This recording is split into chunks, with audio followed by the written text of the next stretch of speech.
In the Dawn Age of Westeros, before the coming of man and the raising of castles and cities, there were only the children of the forest. Little is known of them now, but it is said they were small in stature, dark and beautiful, and no taller than children when grown to manhood. They lived in the depths of the forest, hidden in villages, canrogs, and caves. They hunted with weirwood bows and armed themselves with blades of obsidian. Their wise men were called greenseers and were possessed of powerful magic. They worshipped nameless, faceless gods of the forest, stream and stone. According to legend, it was they who carved faces in the great white trunks of the majestic weirwoods, their deep-cut eyes red with sap and ever watchful. 12,000 years ago, the first man came from the eastern continent, crossing a land bridge called the Arm of Dawn. Riding their great horses and wielding weapons of bronze, they cut down the children's forests and weirwoods. A terrible war raged between the children and the first men that lasted for centuries. At long last, the two races sought an end to the years of horror and bloodshed. They met on a small isle in the center of the great lake called the God's Eye. It was there where they forged the pact. The first men would be granted dominion over the coastland, the mountains, the high plains, and the bogs, but the deep forest would forever belong to the children, and no weirwood tree would ever again fall to a man's axe. To seal the pact before the gods, the children carved a face in every weirwood tree on the island, which came to be known as the Isle of Faces. But the pact could not withstand the coming of the Andals, a race of tall, fair-haired warriors. They attacked with fire and weapons of steel, slaughtering the children of the forest wherever they could find them, burning out their weirwood groves, hacking away at the faces of the old gods, and spreading their own religion through the land. Centuries of war followed, and the Andals conquered every kingdom in Westeros, save one, the North. The kings of winter were able to withstand the Andal invasion, and descendants of the first men dwell there to this day, continuing to worship the old gods. As for the children of the forest, those who survived the slaughter were said to have fled far north and have not been seen again. Most assume they are long dead, and some don't believe they ever existed. They live only on through song and legend, and in the faces of the weirwood trees. When Aegon the Conqueror invaded Westeros, he had 7 kingdoms to contend with: the Kingdom of the North, the Kingdom of the Mountain and the Vale, the Iron Islands, the Kingdom of the Rock, the Kingdom of the Reach, the Stormlands, and Dawn. These regions had been established by the first men thousands of years before in the Age of Heroes. One hero of this fabled age was Bran the Builder. Bran raised the wall and built the stronghold of Winterfell, establishing House Stark and reigning as the first king in the north.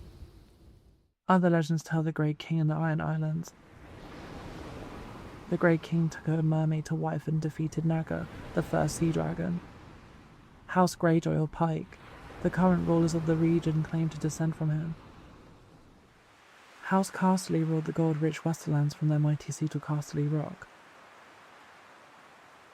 But their lands and power were swindled from them by the legendary trickster, Lan the Clever. The noble House Lannister is said to have descended from him. The verdant and fertile lands of the Reach were first ruled by House Gardener, whose founder, known as Grath Greenhand, wore a crown of flowers and vines. He ruled from the High Garden as the first king of the Reach, and was said to have made the land bloom. Many noble houses trace their bloodlines back to him, including the current lords of High Garden, House Tyrell. In the Stormlands, according to ballads of the age, a warrior named Doran fell in love with Eleni, whose father was god of the sea and mother was goddess of the wind. She gave her maidenhead to him, committing herself to a mortal life. Enraged, her parents called upon the winds and waters, destroying Doran's bayside keep and wiping out his wedding guests. Doran declared war on the gods and rebuilt his keep, which was also destroyed. 4 more castles he raised, each stronger than the last. All fell to the power of the gods, but Doran's 7th castle, Storm's End, withstood the gods' rage. Doran became known as Doran Godsgrief and reigned as the first Storm King. There are countless other tales from the Age of Heroes, too many to count. These histories weren't recorded in book but passed down from generation to generation, through story and song. And while some of them may be dismissed as fairy tales, every one of the Seven Kingdoms is defined by them. East of Westeros lies the Smoking Sea, where no ship dares sail. There are those who swear it to be demon-haunted, and who's to say they're wrong? For it was there, thousands of years ago, that a cataclysmic event occurred, destroying one of the great civilizations in history. The precise details of their origins are lost to us, but it is said the Valyrians were once a modest community of shepherds, tending their flocks on the small peninsula of the great eastern continent. One fateful day, in a volcano area known as the 14 Flames, they made a shattering discovery. Dragons. They were monstrous, scaled creatures with massive wings, sharp claws, and a fiery breath. They were also said to have a deep-rooted connection to magic. In time, the Valyrians were able to tame the beasts. Harnessing their immense power, they established a city of wonder unlike any before or since. They became skilled at sorcery and metallurgy, creating uncommon weapons of spell-forged steel. Wielding these weapons astride their dragons, the Valyrians conquered the surrounding lands and slowly expanded west. At the time, the Giscari Empire dominated much of the great eastern continent and tried to stop Valyria's expansion. The Giscari legions attacked the Valyrians 5 times but could never defeat them. Finally, the Valyrians marched on their capital, Old Gis, and obliterated it, turning its streets and buildings into ash with dragon flame, wiping the Giscari people and their culture off the face of the earth. The freehold of Valyria, as it came to be known, became the most advanced civilization in the known world.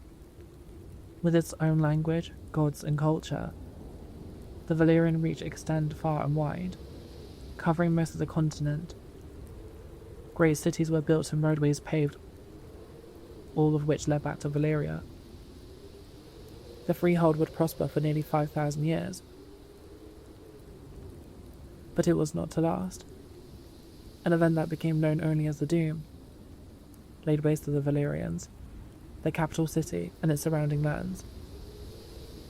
The peninsula itself was shattered, becoming what is now known the Smoking Sea.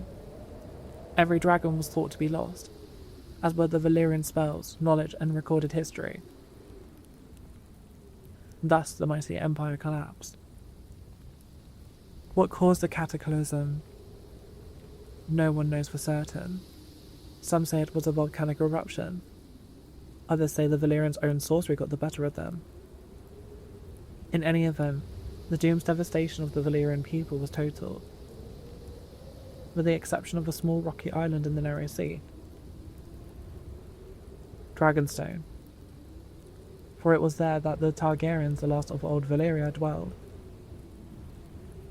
They would linger in wait for another 100 years before unleashing the fury of the dragon on another continent. Westeros. Night gathers, and now my watch begins. It shall not end until my death.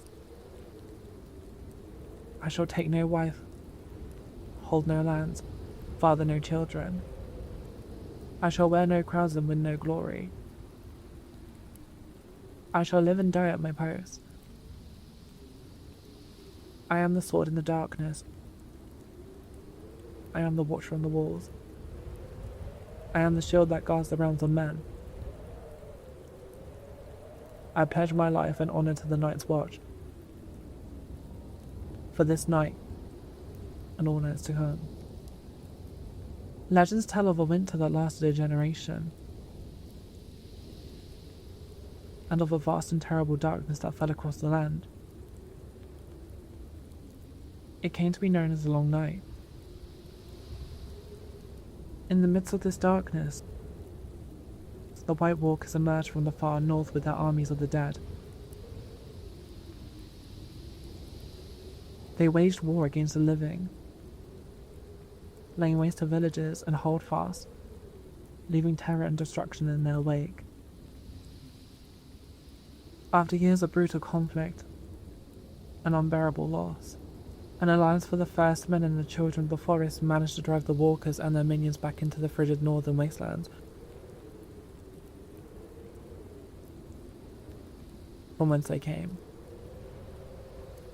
To prevent another invasion, the first men erected the wall,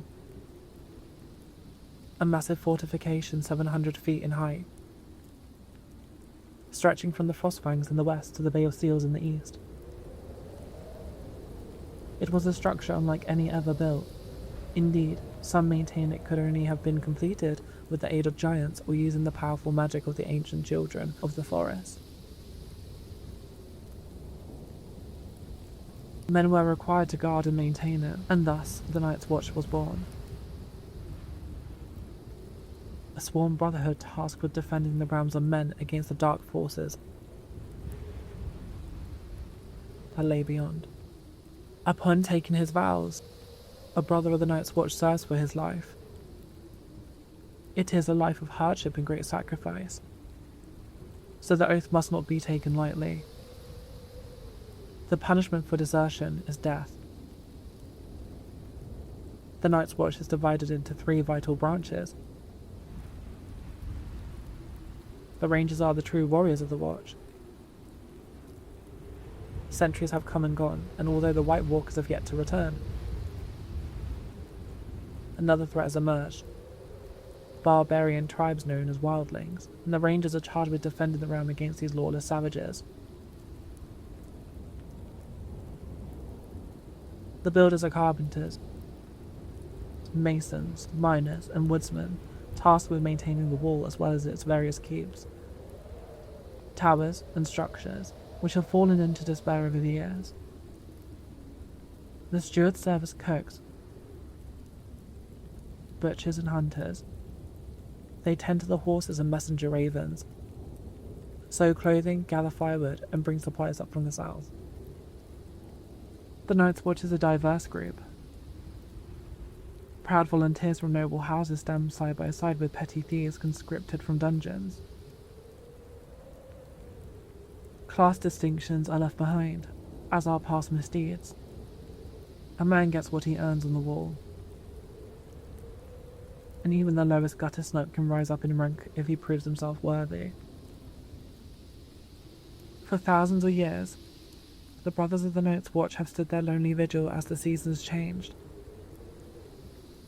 As brutal wars raged in the south, as dynasties rose and fell, the Night's Watch endured.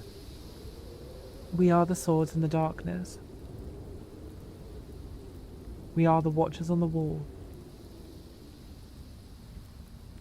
We are the shields that guard the realms of men.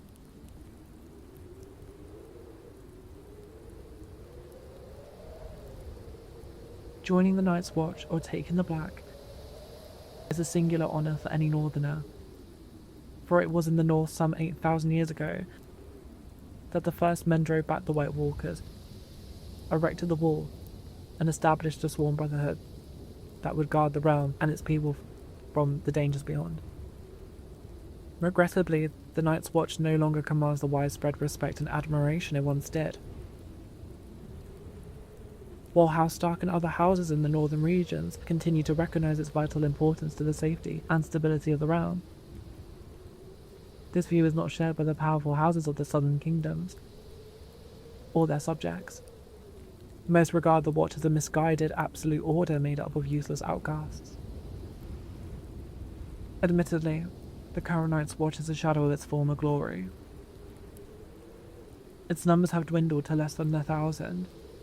Of the 19 castles along the wall, only 3 are functional: the Shadow Tower, Castle Black, and Eastwatch by the Sea.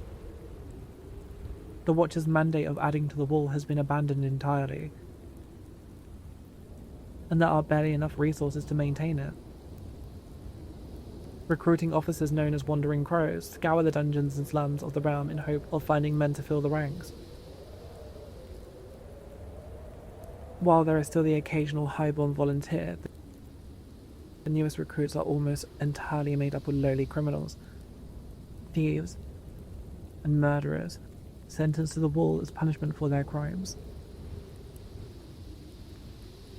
The decline of this once fabled order is troubling, as the danger it guards against is too real, while the White Walkers haven't been seen or heard from in ages, and may very well be the stuff of myth. The barbarian tribes that dwell beyond the wall, known as the Wildlings, have been a menace to the north and its people for generations. At certain points in history, the desperate Wildling tribes have united behind a single leader, a king beyond the wall, and attempted large-scale attacks against the realm. But thanks to the resourcefulness and courageous men of the Night's Watch, these so-called kings were sadly defeated. While many have lost faith in the Night's Watch, the people of the North are steadfast in their belief that the Black Brothers will answer the call of duty. But with winter coming, diminished numbers, and a lack of widespread support, will they be ready? A story told to children in Westeros commonly goes, long ago in the wintry north, an army of demons emerged from beneath the icy ground, and spread darkness and despair across the land. Astride their monstrous spiders flanked by giants, they wreaked havoc on the innocent, slaughtering thousands. All hope was lost until the fearless warriors of the First Night's Watch drove them back into the wintry mountains, and built a magic wall to keep them from ever invading again. These stalwart brothers in black continue to protect us, even to this day, from the evils that lurk in the shadows. An absurd lie, a fairy tale spun by many a wet nurse in the north. To be sure, a great wall does exist. A triumph of engineering, perhaps, but not of magic. As for the Night's Watch, there may have been a time centuries ago when there was prestige and honour in the miserable and monastic life of a Black Brother. But now the wall has become a glorified penal colony, full of outcasts, criminals, and added fools. Today, a typical man of the Night's Watch most likely started out as a lowly beggar, a murderer, or a village idiot. As for the few high-born watchmen, they either fought on the losing side of a war, or were disowned by their parents for one reason or another. Those who persist in defending the Night's Watch will claim the Seven Kingdoms need protection from the wildling tribes of the far north. But there's little to fear from those primitives. They are a nuisance, but not sophisticated or powerful enough to be a significant threat to the realm. And any talk of White Walkers returning with their armies of the dead, their giant spiders and their snarks, is just that. Talk. In the Seven Kingdoms of Westeros, the dominant religion is the faith of the Seven. First brought to its shores by the Andals some 6,000 years ago. Though there are some who still keep to the old way, worshipping the faceless gods of the children of the forest and the first men. The old gods are countless, nameless spirits of nature from ancient times. The children of the forest carved faces in the trunks of the weirwood trees, which became sacred symbols of their faith. In time, the first men adopted the children's gods as their own. Most castles at the time contained the godswood, with a weirwood or a heart tree at its centre. Meanwhile, across the narrow sea, a new religion was born in the hills of Andals.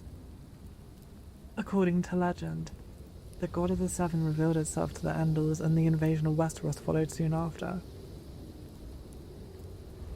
The Andals sailed across the sea on ships armed with weapons of steel. Some warriors carved a seven-pointed star into their skin as a symbol of their new faith.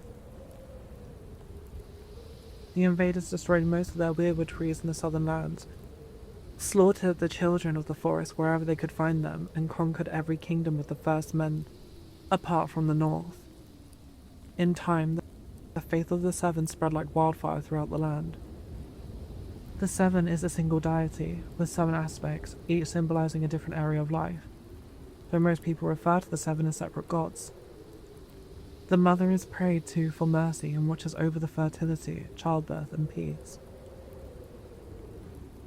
The father sits in judgment over souls. The warrior is prayed to for protection, valor, and skill in battle. The crone is the symbol of wisdom and foresight. The smith watches over creation and craftsmanship. The maiden symbolizes purity, love, and beauty. Finally, there is the stranger, rarely prayed to, who represents death. The faith is highly organized and deeply influential in Westerosi politics and culture. As the official religion of the monarchy, worshippers gather in the temples of the faith called septs. The seat of the faith is the Great Sept of Baelor, located in the capital city of King's Landing. Still in the north, where descendants of the first men dwell, worship of the old gods continues to this day, and the sacred faces of the weirwood trees keep close watch over the faithful. The ascension of Aegon Targaryen was confirmed, and the fate of the Seven Kingdoms sealed. In the Field of Fire, King Loren Lannister of the Rock and King Merngarden of the Reach stood against Aegon's invasion. They commanded a united force of 600 banners, 5,000 mounted knights, and 50,000 men-at-arms. Aegon's host was vastly outnumbered, and when the armies of the two kings charged, the invaders turned heel and ran. But faith was no match for the dragon flame. When Aegon unleashed all three of his dragons, 4,000 souls were horrendously burned alive in the battlefield. King Mern was among them. Realizing all hope was lost, King Loren surrendered. The Starks of Winterfell had no intention of submitting to Targaryen rule. They had reigned as kings in the north since the days of the First Men, and were determined to resist the Targaryen invaders, just as they had resisted the Andals thousands of years before. King Torrhen Stark led his army to the Red Fork, just east of Riverrun, hoping to succeed where Loren and Mern failed. But when Torrhen saw the size of Aegon's now mighty host, along with his monstrous dragons, he knew he can subject his followers to the horrors of another Field of Fire.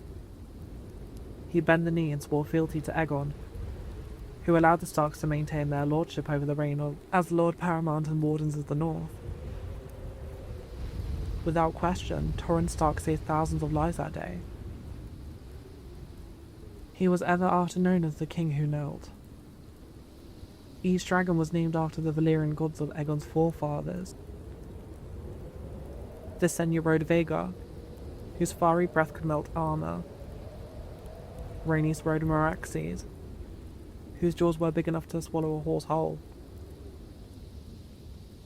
Greatest of all was Balerion, the Black Dread, with fire dark as night and wings so huge whole towns were covered in shadow when he flew overhead. This magnificent creature was ridden by Aegon himself.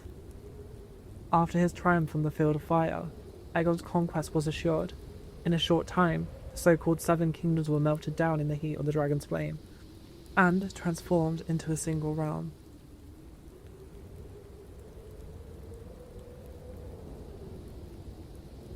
In the far southwest of Westeros, at the mouth of the river Honeywine, lies the great stone city of Old Town. It is home to the Citadel, where men and boys from throughout the kingdoms come to receive their training as maesters. Maesters play an integral role in Westerosi society, serving as scholars, healers, and advisors to the nobility of the Seven Kingdoms. This venerable order of learned men dedicates its life to serving the realm, and is sworn to occupy a neutral position when it comes to power, and also its politics. Upon completing his training at the Citadel and taking his vows, a maester renounces his family name and takes the vow of celibacy. He is assigned to a castle or keep and duty-bound to serve as its counselor and healer. Even if control of the castle changes hands, a maester's allegiance is to the realm, not to any one family. His badge of office is a great chain forged from links of different metals, worn around his neck as a reminder of his role as a servant of the realm. It is never to be removed. A maester forges his chain through study, and each link represents mastery of a different kind of learning. A silver link signifies mastery of medical arts. A golden link represents the study of money and accounting. An iron link indicates knowledge of warcraft. Ravenry is an especially important skill for a maester, as it is he who breeds, trains, and maintains carrier ravens for the delivering of messages throughout the land. Some maesters have earned a link forged of Valyrian steel, signifying knowledge of the higher mysteries commonly known as magic. Only one maester in 100 possesses such a link, as his field of study is frowned upon by many in the Order. It is possible magic may have existed for a time long ago, but most consider the higher mysteries to be long gone from this world. Service as maester is a noble calling, one of vital importance to prosperous realm. Little wonder there are some who refer to the Order as the Knights of the Mind. As word of King Aerys' erratic and troubling behaviour spread throughout the Seven Kingdoms, Lord Rickard Stark continued to serve his king faithfully as Warden of the North. The proud father of 4 children, his daughter Lyanna was engaged to Robert Baratheon, the young Lord of Storm's End. Centuries of peace between the North and the Iron Throne ended the day Rhaegar Targaryen, Prince of Dragonstone, abducted Lyanna. Enraged, Brandon Stark rode to King's Landing demanding the release of his sister and the death of Rhaegar. Aerys arrested him for treason and called his father to come to the capital to ransom him. When Lord Rickard complied, Aerys, now utterly mad, arrested him for treason as well. Lord Rickard demanded a trial by combat. Aerys declared Fire the champion of House Targaryen, and had Lord Rickard suspended from the rafters of the throne room while pyromancers lit a blaze beneath him. As he burned, Brandon was brought into the throne room. A leather cord attached to a strangulation device was wrapped around his neck. Aerys told Brandon his father was a dead man, but there was a chance to save him. A longsword was placed on the floor just out of Brandon's reach, and the more he struggled to reach it, the more the cord tightened around his throat. Brandon Stark strangled himself trying to free his father, who was roasted alive in his own armour. The entire court stood and watched this atrocity take place. Sir Jaime Lannister and the King's Guard among them. The Mad King was reported to have laughed hysterically as these 2 noble men were tortured and brutally killed before him. Seeking to rid the world of all his supposed enemies, Aerys called for the heads of Rickard's youngest son, Eddard Stark, and Lyanna's betrothed, Robert Baratheon. He sent word to Lord Jon Arryn, who had fostered both young men at the Eyrie, to apprehend them. Instead, Lord Arryn joined House Stark and Baratheon in rebellion. Robert vowed to kill Rhaegar Targaryen and get his beloved Lyanna back.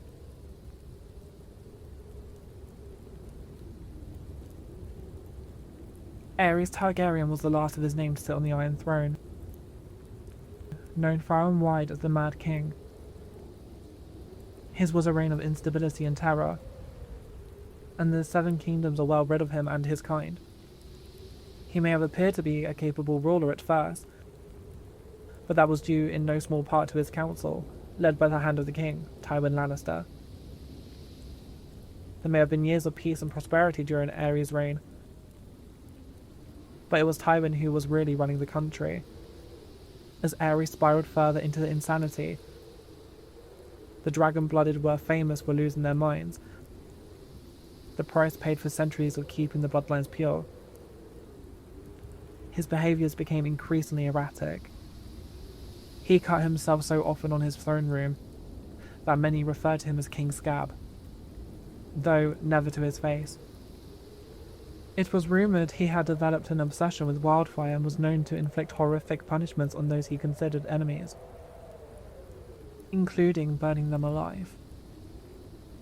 As his paranoia and bloodlust grew, he had a bitter falling out with the Lord Tywin, who had served the crown faithfully for 20 years. At least Tywin was able to leave the job with his life and fortune intact. Subsequent hands of the king, Aerys, weren't so fortunate. Then the Targaryens went too far. Rhaegar abducted Lyanna Stark, daughter of Rickard Stark, the Lord of Winterfell. Brandon Stark, Lyanna's eldest brother, was outraged. He rode to King's Landing to confront the king and demand his sister's safe return. Instead, Aerys had him executed, his father Rickard as well. Aerys, fearing their loved ones would seek revenge, called for the heads of Brandon's younger brother, Eddard Stark, and Jon Arryn, the man who fostered Ned and Robert Baratheon, Stark, and Tully, all called their banners once the rebellion began. And the Mad King's days were numbered. In Lord Tywin Lannister's words, as Aerys' behaviour grew more erratic, the task of ruling the Seven Kingdoms fell to me. I had served Aerys for nearly 20 years, and as a result the realm had prospered. The royal coffers were full, the land was at peace. But Aerys grew increasingly hostile. Jealous of the success many credited to me, my power and influence unnerved him. The captain of my personal guard, Selin Payne, was once overheard making offhand comments regarding who was the true ruler of Westeros. When the king was given this information, he had Payne's tongue ripped out with hot pincers. It was my desire to unite the houses of Lannister and Targaryen through marriage. My daughter Cersei would marry Aerys' oldest son, Prince Rhaegar. Such a union made perfect sense for all parties. However, Aerys' senses had begun to leave him quite some time earlier. Instead of uniting the royal family with its most loyal and powerful ally, Aerys chose instead to insult my family, indicating that such a match between my daughter and Rhaegar was beneath Rhaegar. He chose Elia Martell of Dorne to be Rhaegar's wife instead, as if to rub salt in my wounds. Aerys appointed Jaime, my son, to the King's Guard. An honour for lesser families perhaps, but a lifetime appointed that forces him to renounce all family holdings.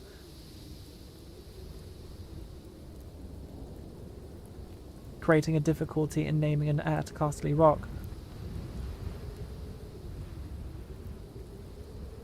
Aerys knew all of that. I had grown tired of the king's constant provocation and resigned my post as Aerys' hand,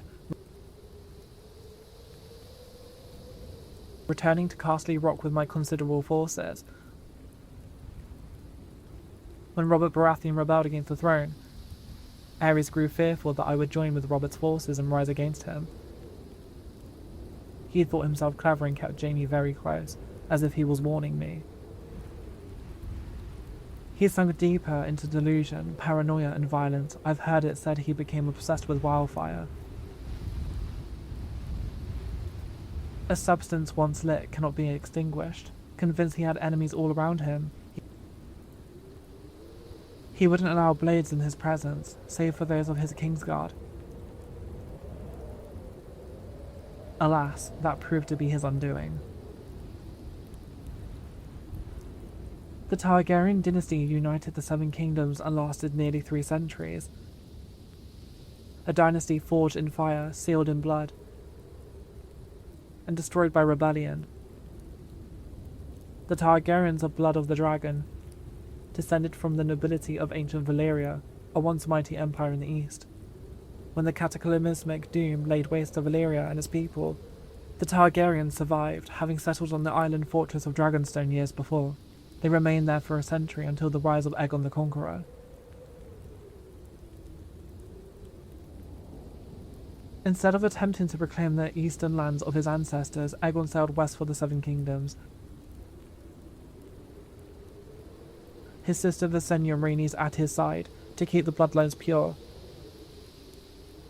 Aegon continued the customs of his Valyrian ancestors and took both of his sisters to wed. Together, they came ashore on the eastern coast of Westeros. Their banner is a dragon with 3 heads, representing Aegon and his sister wives, their words, fire and blood. While their host was small in comparison to the armies of Westeros that awaited them, Aegon and his sisters had a secret weapon, the last of the dragons. He conquered every kingdom save Dorne, which eventually bowed to Targaryen rule a century later. For 300 years, the Targaryen dynasty stayed strong in the face of rebellion, civil war, and plague. But the line of Dragon Kings was broken when Aerys Targaryen, the second of his name, was overthrown in rebellion. In Viserys Targaryen's account, my father was betrayed and slaughtered by Sir Jaime Lannister, a member of his own King's Guard. His son and heir, my brother Rhaegar, perished on the field of battle at the hands of Robert Baratheon, who claimed the throne for himself. And so today the only surviving members of the storied Targaryen dynasty are myself, Prince Viserys, rightful king of the Andals and ruler of the Seven Kingdoms, and my sister Daenerys. We were spirited away to the free cities of the east by loyalists. Here we have lived in exile ever since, dreaming of a day when we will cross the narrow sea and take back my father's throne. In Robert Baratheon's account, our first victory occurred at Summerhall, where I faced off an army against Dragon Loyalists and won 3 battles in a single day. We tried to take Ashford Castle in the Reach, but the Tyrells beat us back, and we had to regroup. My army was pursued north by Aerys' army and took refuge in the Stony Sept in the Riverlands. When the Targaryens searched from house to house for me,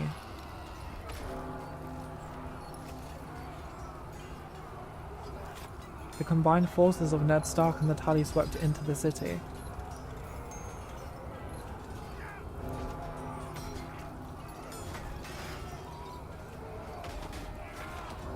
It is known as the Battle of the Bells.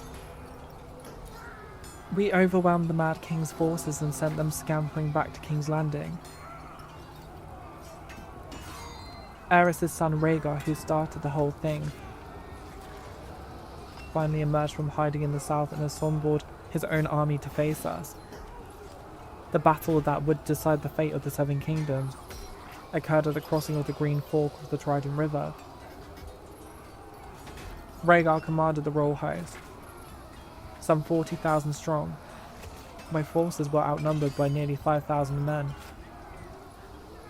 But that didn't matter. They were fresh, but we were battle-hardened and had justice on our side. As the battle raged around us, I faced off with Rhaegar, the stag and the dragon, right there in the ford of the river. I fought with fury of 10 men, raining blow after blow onto that Vale Prince before burying my warhammer into his chest. I hit him so hard the rubies on his armor broke free, flinging them into the stream. They call it the Ruby Ford now.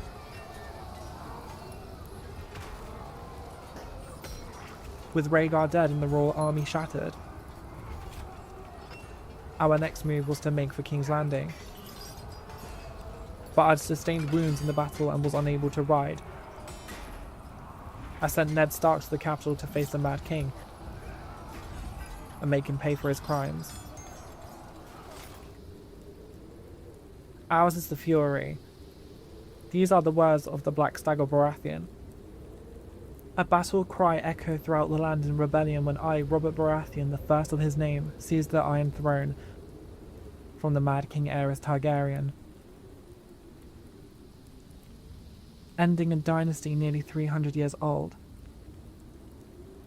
House Baratheon was born in the Wars of Conquest when Aegon the Dragon invaded Westeros and sent his commander, Orys Baratheon, to take Storm's End. Argilac the Arrogant, the last of the Storm Kings, foolishly left the safety of his stronghold and met the Baratheon warlord in open battle. Argilac was soundly defeated, and Orys took his lands, his holdings, and his daughter. Orys was said to be a half-brother to Aegon Targaryen. If this were true, a little bit of the blood mingled with that of the stag in those days. The seat of House Baratheon is Storm's End, a legendary keep raised in the Age of Heroes overlooking Shipbreaker Bay, where legend has it that Doran the First Storm King raised the keep with the aid of Bran the Builder of House Stark, forging a centuries-long connection with the Stormlanders in the north.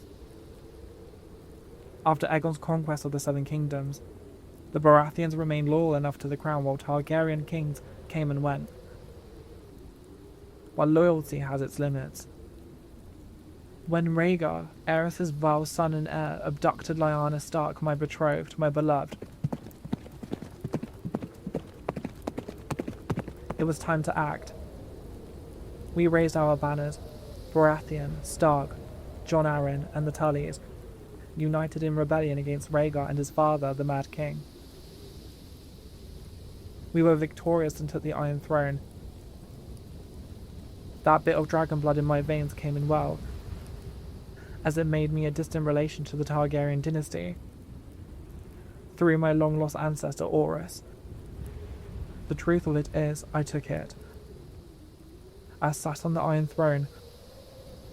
I rule the Seven Kingdoms from the Red Keep.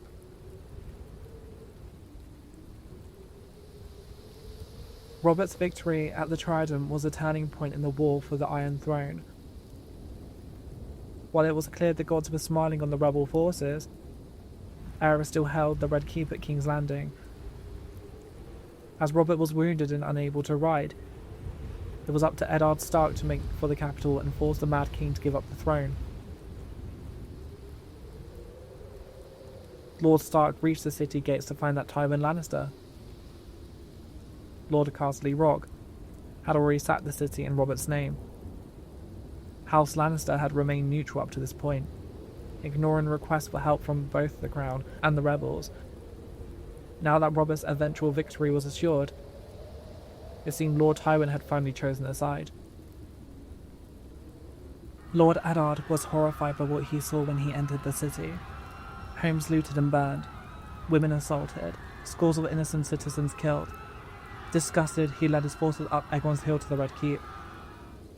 Upon entering the throne room, he found King Aerys lying in a pool of blood, dead by the hand of his own sworn Kingsguard. Jaime Lannister, who sat brazenly upon the throne, demanded to know the whereabouts of Queen Rhaella. Lord Eddard was informed the Queen and her son Viserys had been spirited away to Dragonstone before the Lannisters arrived. But other members of the royal family were not as fortunate.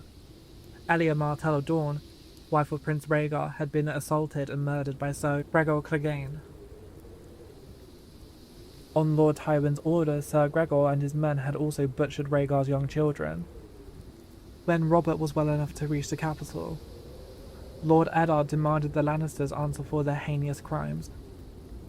Robert refused, and sent himself to relieve the Baratheon stronghold of Storm's End, still under siege by forces loyal to the crown. Whatever words passed between the two old friends are known only to them, but Lord Eddard is said to have left King's Landing in anger. Later, when Robert was crowned, he appointed Jon Arryn Hand of the King.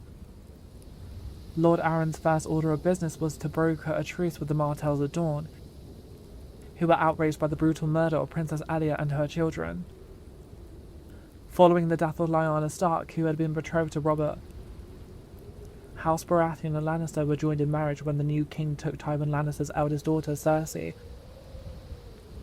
as his queen. As for Eddard Stark, he returned to his stronghold of Winterfell, forever haunted by his sister's death, and the shameful way Robert had secured his throne.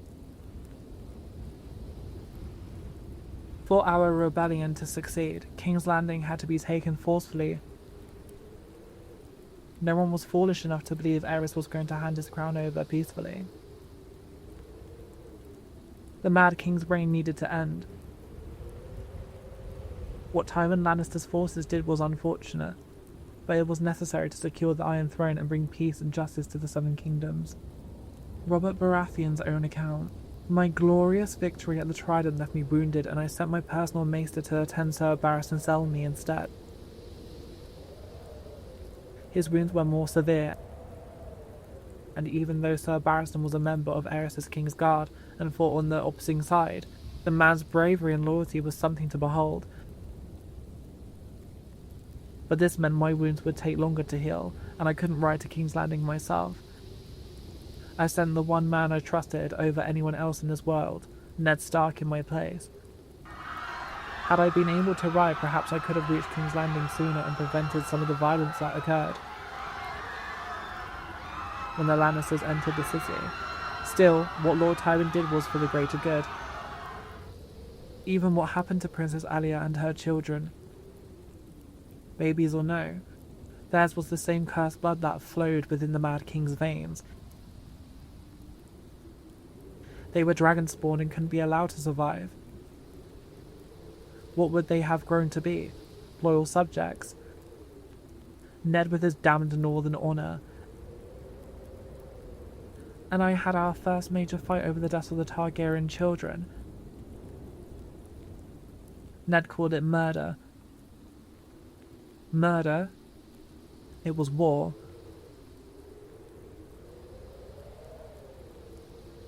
Lord Stark demanded the Lannisters be held responsible for their crimes.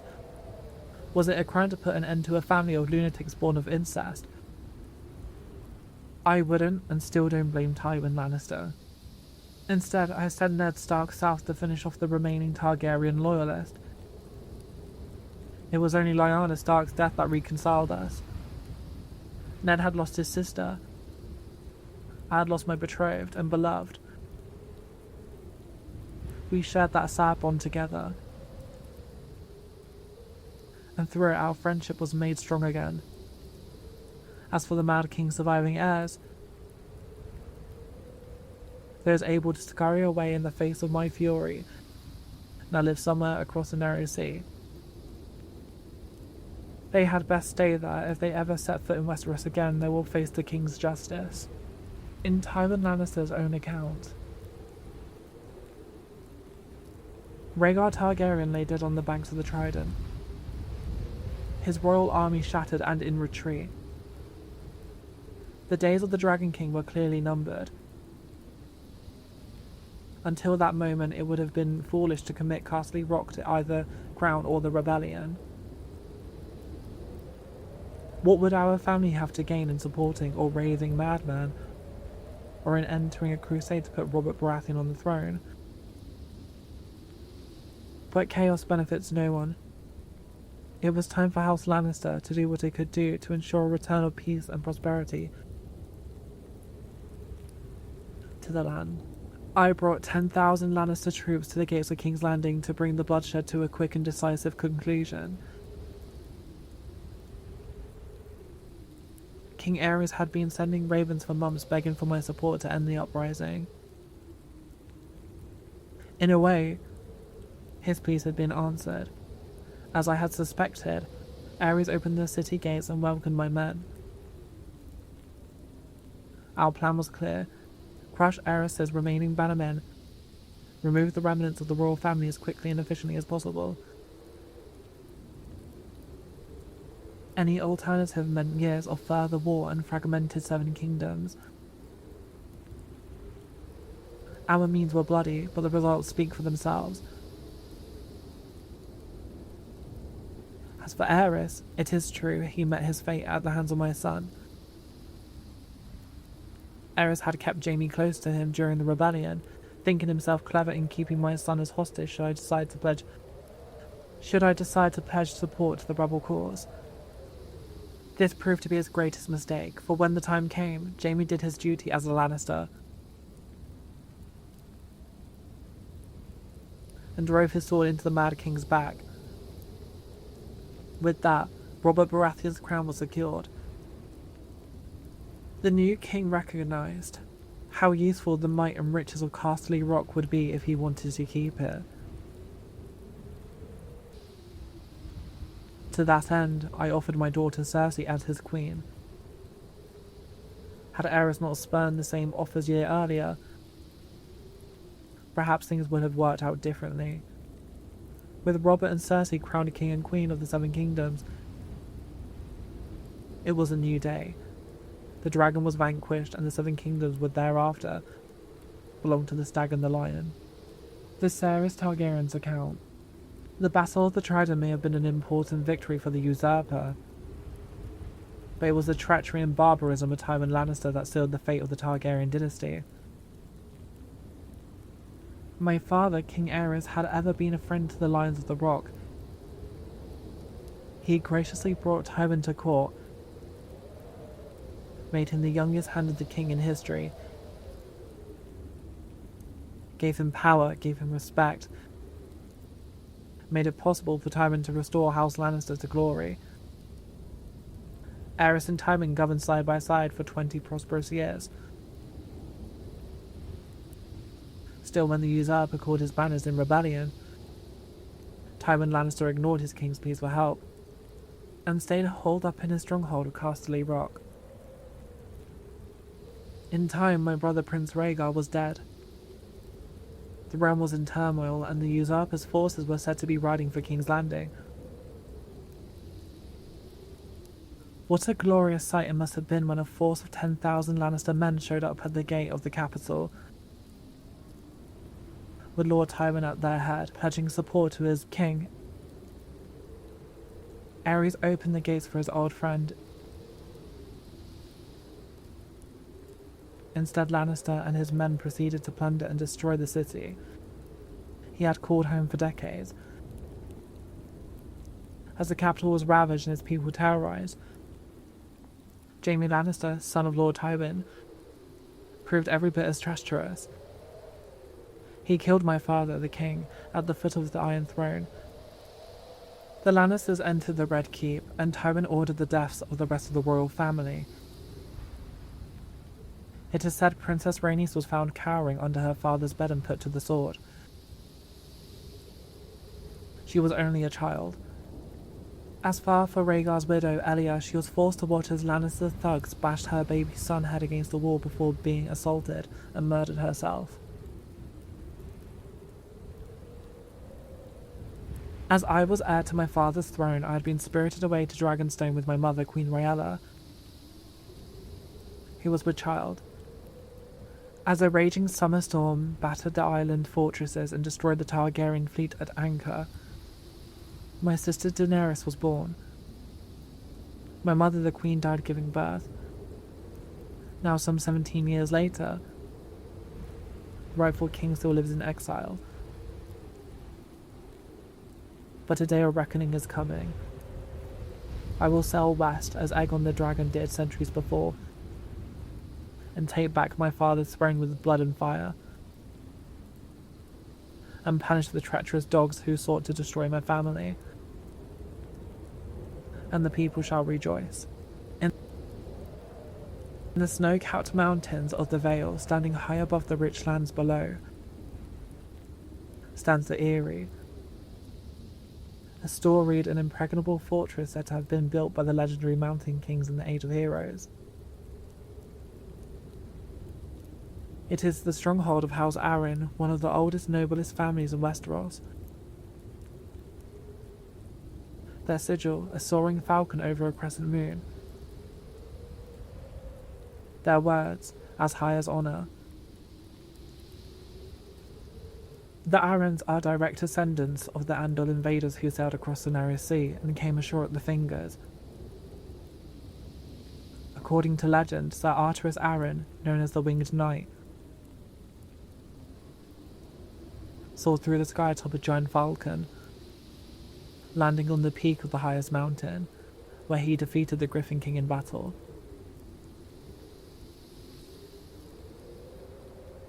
And Sir Arthur was duly rewarded, declared King of the Mountain and the Vale, the region renamed the Vale of Arryn. Thousands of years later, when Aegon the Conqueror arrived in Westeros, House Arryn bent the knee to Aegon and his dragons, and were allowed to maintain control of the regions as Lord Paramount of the Vale and Wardens of the East. Over the centuries, House Arryn remained loyal to the Targaryen dynasty until Lord Jon Arryn joined with House Baratheon and Stark in rebellion against the Mad King Aerys.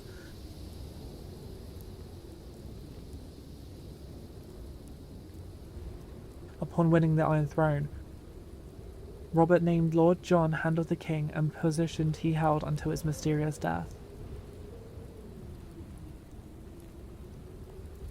On the far western coast of the continent, high atop a rocky mountain overlooking the Sunset Sea, sits Castle Rock, seat of House Lannister. Below it lies Lannisport, one of the great cities of Westeros, a centre for trade, culture, and the great Lannister fleet. There are a number of gold mines and silver mines in the Westerlands, making it the richest region in all of Westeros. One of the most productive mines lies beneath Castle Rock itself, making House Lannister the wealthiest of all the noble houses. This allows House Lannister to finance many endeavours of other noble houses, even the king himself, as sought credit from Castle Rock from time to time. We Lannisters claim our descent from the Andal invaders, and through the female bloodline, Lan the Cleaver, who accordingly to legend, using only his wits, won Castle Rock from the noble house Casterly during the Age of Heroes. The Lannisters reigned and kings of the Rock for thousands of years, working to make it the envy of the rest of the Seven Kingdoms. Our time as kings ended, however, when Aegon Targaryen, Aegon the Conqueror, arrived in Westeros with his army. The last king of the Rock, King Loron Lannister, joined forces with King Mern Gardener, king of the Reach. Together with 60,000 men, they met the Targaryen host in open battle. History tells us Aegon unleashed all three of his dragons, slaughtering 4,000 men at what came to be known as the Field of Fire. King Mern himself was burned alive that day, and House Gardener turned to ash with him. Seeing both the threat and opportunity, the Targaryens represented, Loren wisely surrendered and aided Aegon in his further conquest of Westeros. The Lannisters were thus appointed Lords Paramount of the Westerlands and Wardens of the West, titles we hold to this day.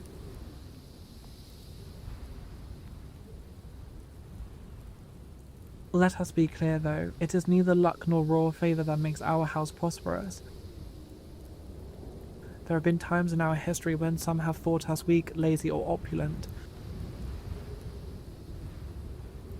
My father, Titles Lannister, nearly bankrupted our house with his poor investments and allowed himself to be mocked openly at court. When our vassals, the Rains of Castamere, dared to rise up against the Lannisters, they learned how dangerous it can be to taunt a lion. I, Tywin Lannister, led the assault on Castamere to put down this rebellion,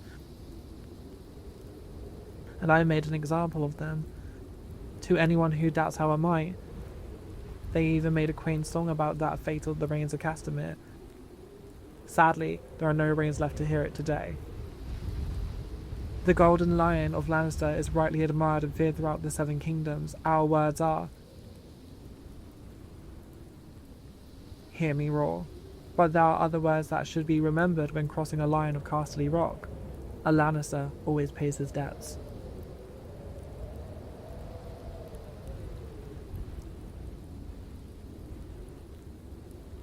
The Starks of Winterfell trace their descent to the first men in the Age of Heroes. The family's founder was Brandon the Builder, who in the aftermath of the Long Night helped establish the Night's Watch. Legend has it, he enlisted the aid of giants and the powerful magic of the Children of the Forest to raise the mighty wall, which has protected the realm for generations. He went on to build the ancestral seat of Winterfell and reigned as the first king in the north. The Starks reigned as kings for thousands of years, even withstanding the invasion of the Andals. As the southern kingdoms fell and the Children of the Forest were driven away, the north stood strong. maintaining its religious customs and its way of life. Eventually, the reign of the Kings of Winter came to an end with the coming of Aegon the Conqueror. After Aegon and his dragons destroyed the combined armies of the Reach and the Rock at the Field of Fire, King Torrhen Stark bent the knee and swore fealty to the Targaryen dynasty in order to spare the destruction of Winterfell and his people. He was forever after known as the King Who Knelt. Aegon named Torrhen Lord of Winterfell and Warden of the North. The Starks take great pride in their history and traditions. It is one of the few noble houses that still keeps the old gods. The sacred weirwood tree looms large in Winterfell's Godswood. The ancestral sword, Ice, was forged in ancient Valyria and has been passed down through the generations. House Stark remains steadfast in its support of the Night's Watch. Even as the once illustrious order had fallen on hard times, much like their sigil, the Great Direwolf, House Stark is the stuff of legend in the north and throughout the Seven Kingdoms. And their family words, "Winter is coming," serves as a reminder of their beginnings in the wake of the long night and a grim reminder of things to come. If you made it this far into the video, make sure to like and subscribe, and also comment below if you'd like me to do a part 2 of the laws and histories of Westeros, as there's a lot more I can get into.